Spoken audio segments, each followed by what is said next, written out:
नाम है आपका? डीजे पप्पू राम। नाम तो आपने सुना ही होगा। कहाँ घर है? चौधराना।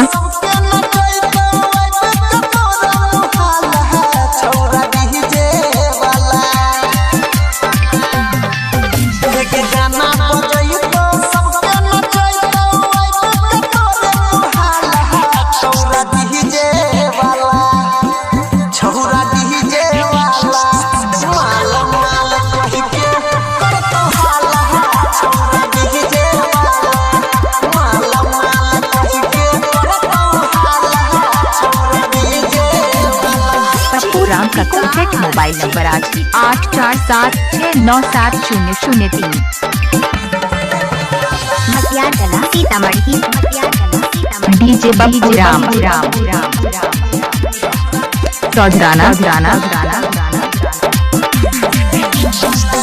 डीजे वाला छौके है तोरे चोली के दीवाना, तोरे पसंद से खाली बजे तो गाना।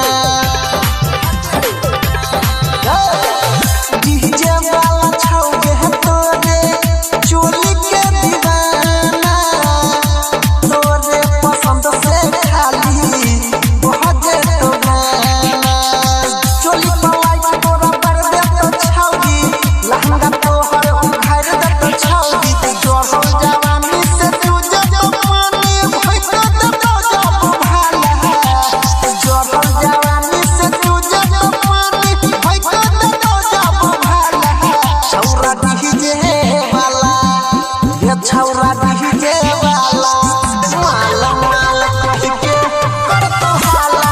छौरा डीजे वाला, माला माल कह के कर तो हाला। छौरा डीजे वाला। डीजे पप्पू राम। चौधराना।